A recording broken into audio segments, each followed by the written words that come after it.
Bonjour à tous et bienvenue dans ce nouveau journal du FCAT. Un journal avec, on en parlera tout à l'heure, quelques matchs ce week-end.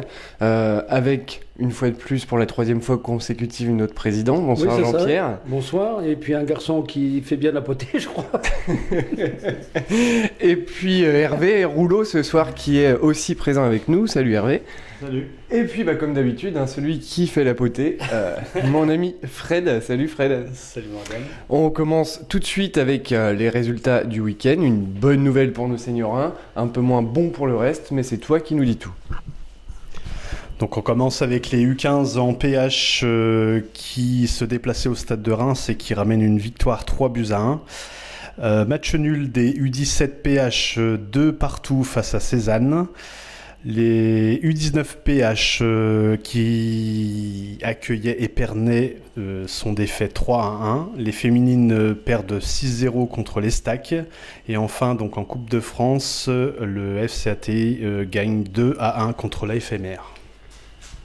Voilà pour ce week-end, ça reprend tout doucement. A priori, on a eu quelques commentaires de matchs. Je sais que c'est le 2-2, donc les U17 qui prennent 2 buts sur penalty. Hervé, t'y étais, tu vas peut-être pouvoir en toucher 2 mots. Oui, j'ai pas été jusqu'au bout, mais bon, j'ai vu le principal du match. Ils ont pris 2 penalty, un peu sévères sur le deuxième, je crois. Mais bon, ils ont pas trop mal joué, mais bon, ils auraient pu gagner parce que Cézanne, c'était pas extraordinaire. Ils auraient pu gagner, quoi. Ils ont eu des occasions, ils tirent pas assez non plus. Au niveau des tirs au but, ils auraient pu marquer un peu plus de buts. Affaire à suivre, c'était leur premier match, c'est ça. Après, donc, on n'a pas de résumé de nos féminines qui perdent 6-0 cette semaine, 3-0 la semaine dernière, un peu moins bien, mais bon, on sait bien que les Stacks jouent le haut niveau de toute manière, contrairement à nous, qui est une équipe qui a seulement 2 ans, donc il faut aussi le temps que ça se fasse. Après, il y a au niveau des matchs, cet après-midi, donc la Coupe de France, premier tour, ça y est, c'est fait, on est passé de 1, une victoire dans la douleur, très compliqué, après prolongation. Président ? Oui, non, mais on dit que quand on gagne le premier match dans la douleur, c'est qu'on va aller très loin. Donc, on va bien voir ce que la suite nous réserve. L'important, c'était de s'imposer aujourd'hui, dans la douleur, c'est sûr, avec un arbitrage extraordinaire. Donc, je n'ai pas l'habitude de critiquer les arbitres, mais je crois qu'aujourd'hui, l'arbitre était en dessous de tout. C'est pas la raison pour laquelle ça a été compliqué, parce qu'on ne s'est pas mis à l'abri suffisamment tôt, parce qu'on a eu des occasions, et puis donc ils sont revenus dans le match, et voilà, après c'est compliqué, parce que c'est le petit poussé veut essayer de bousculer le gros, quoi. Voilà, c'est la Coupe de France. Le requin a gardé ses dents. Fred, t'en as pensé quoi, toi ? Moi, c'est pareil, je pense comme Jean-Pierre, je trouve que c'est dommage d'avoir attendu la deuxième mi-temps de la prolongation pour décanter un peu l'affaire, quoi. Sachant qu'on a failli prendre un but juste avant. Oui, voilà, mais j'ai vu un match où la FMR a très bien joué son jeu en deuxième mi-temps. Ils nous ont bloqué toutes les issues au milieu de terrain. On pouvait pas aligner 2 passes sans qu'ils réceptionnent la balle. Donc, à savoir, est-ce que c'est la FMR qui a bien joué ou c'est nous qui avons pêché dans la technique, on va dire. Voilà, c'est la question qu'il faut se poser, quoi. On a vu un beau but par contre. On a vu un beau but. Le premier but de Maxime est très beau. Très beau but, et puis pas mal aussi de choses positives. Il n'y a pas eu que du négatif, la victoire déjà qui est positive, et puis quelques entrées. C'est un petit clin d'œil ça de ma part de Wissam qui a fait les 30 dernières minutes, donc toutes les prolongations, et qui a fait une très belle rentrée, et donc j'en suis assez fier et je tenais à le dire. Voilà, Jean-Pierre, tu avais aussi d'autres choses à ajouter apparemment ? Sur le match ? Ou ce soir, vu que maintenant on sait que tu viens avec tes réponses, on n'a plus de questions à poser. Oui, non, donc je vais reparler du club. J'avais une question à te poser, Jean-Pierre. Oui. Comment tu fais la potée, toi ? Écoute, tu as eu la démonstration, j'espère que tu as pris des notes et que la prochaine fois tu vas t'améliorer. On sait que la première fois c'est jamais parfait, mais donc ça va aller mieux bientôt. J'en suis persuadé parce que tu es un garçon qui est à l'écoute, donc il n'y a pas de problème, donc tu pourras nous inviter la prochaine fois. Voilà. Maintenant dans le journal j'ai un match entre les deux. La semaine dernière je les arrêtais plus, mais là ça y est, les sérieux, on y retourne. Voilà, donc en ce qui concerne le club, nous avons donc 4 nouveaux contrats au club qui sont en phase de se finaliser. Donc nous avions une réunion mardi soir pour lister toutes les tâches, parce que certains ont des tâches sportives et d'autres aussi ont des contrats pour faire tout ce qu'il y a dans un club. Donc mardi soir, avec les principaux dirigeants, on s'est réunis pour lister toutes les tâches, c'est-à-dire c'est le traçage des terrains, le lavage des maillots, les minibus, enfin tout, et j'en passe, c'est des meilleurs. Et puis, donc nous les avons convoqués jeudi soir, donc pour voir en fonction de leurs compétences, de leur positionnement géographique, pour distribuer ces tâches. Et suite à ça, nous allons donc faire une réunion de dirigeants et d'éducateurs un jeudi, assez rapidement, pour expliquer le fonctionnement du club. Parce que je pense aujourd'hui qu'on a j'ai des coups de téléphone pour savoir où sont les minibus, pour savoir où sont les maillots, pour savoir pourquoi on n'a pas pris un gamin qui s'est présenté au club. Et puis, enfin, j'en passe aussi, et encore des meilleurs. Donc, Hervé pourra pas dire 2 mots là-dessus, donc c'est réparti. Par contre, j'invite tous les dirigeants, tous les éducateurs, les entraîneurs à assister à ces réunions, pour qu'ils ne disent pas ensuite, on ne sait pas ce qui se passe dans le club, on ne sait pas qui fait quoi. Donc cette réunion, on vous dira qui fait quoi, pour que vous puissiez vous adresser à la bonne personne. Voilà le message que j'avais à passer. Peut-être qu'Hervé veut rajouter 2 mots. Non. Non, pas rajouter 2 mots. Bon, c'est tout. Même pas un mot. Non. Bon, c'est tout. Donc, messieurs les journalistes, je vous repasse. Les journalistes compétents, je vous repasse le micro. Merci Jean-Pierre. Et d'ailleurs, une petite note aussi par rapport à ça. Une adresse mail a été créée au sein du FSAT TV. Qui va bien nous rendre service. Tout a été envoyé par mail, donc tous les gens du club sont normalement au courant, afin d'avoir les résumés de match, les résultats. C'est pour pouvoir parler de vous, de vos équipes, de vos joueurs. Et après, on a déjà eu la réflexion, on parle toujours des mêmes. Mais le problème, c'est qu'on parle aussi de ceux qui nous envoient les résumés et les scores. Au moins les scores, puisque là, c'est tout le temps la course. On est rentré 5 minutes avant l'enregistrement du journal, puisqu'on était avec les seniorins et il y a eu prolongation. Ça a été assez compliqué. Le retour, tout de suite, il faut enchaîner sur le journal. Donc, essayez de jouer le jeu, envoyez-nous, même si c'est que le score, au moins on a le score avant le journal, et puis ça permet de travailler facilement, on va dire. Voilà. Dans de bonnes conditions. Dans de bonnes conditions. T'avais d'autres choses à ajouter, toi ? Oui, j'avais un petit mail de Pascal Andrea, donc qui nous sépare de la nomination de Denis Derennes en tant qu'arbitre référent.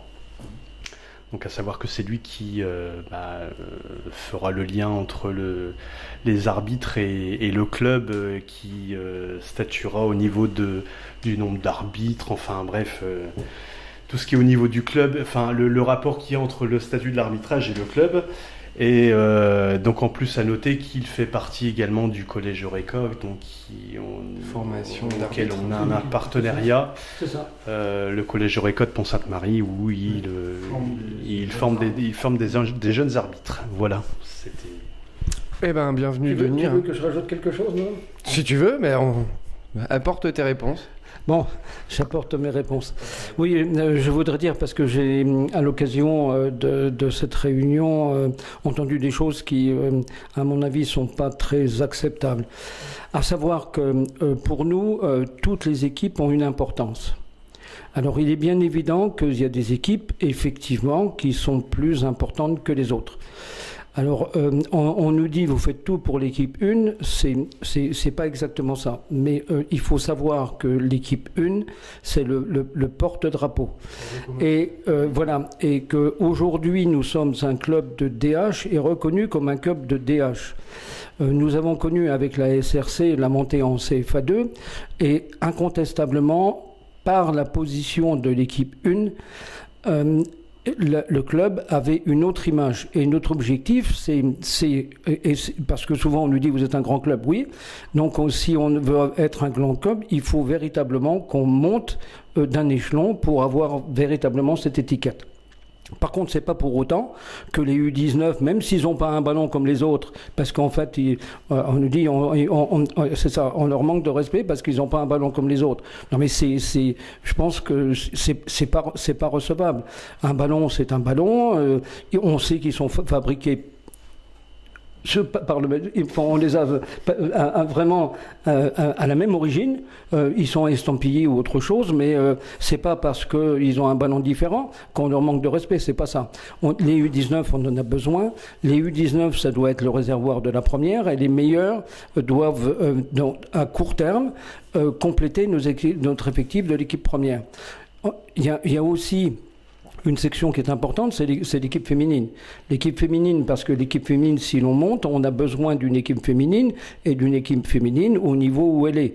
Donc voilà, il y a effectivement, obligatoirement, toujours des priorités. Mais c'est pas pour autant que les U13 sont pas importants, c'est pas pour autant que les U15 sont pas importants, c'est pas pour que les U17 sont pas importants, c'est la chaîne qui est importante. Voilà, donc il n'y a pas de particularité à notre niveau d'importance des uns ou des autres.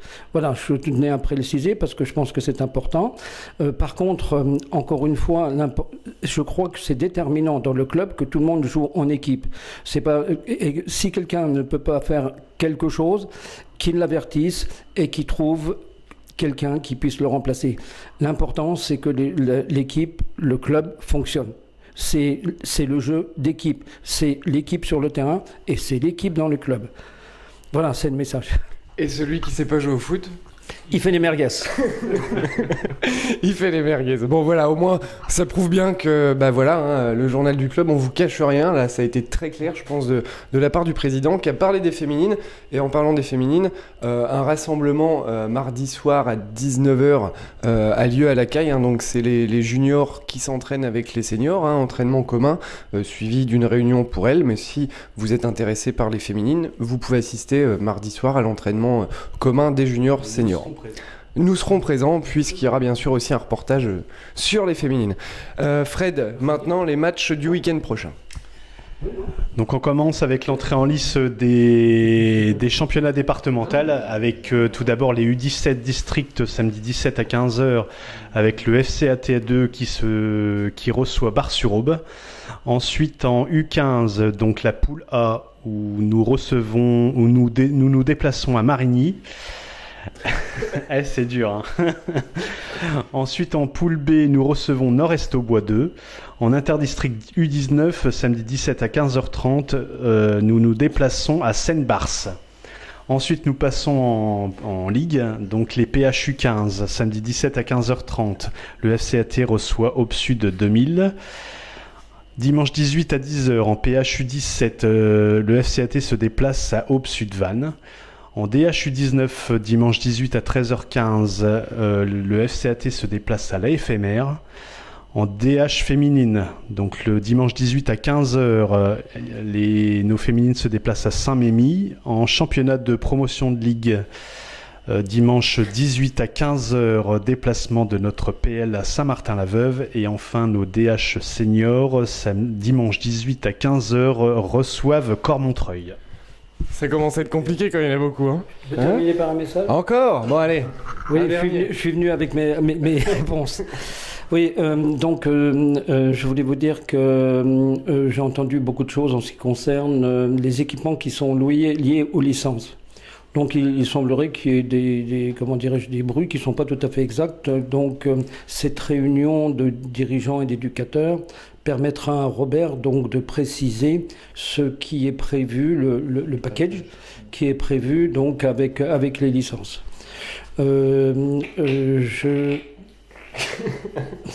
Morgane, tu arrêtes de faire le cirque, s'il te plaît. Non, mais je remontais la pile. Ah, d'accord.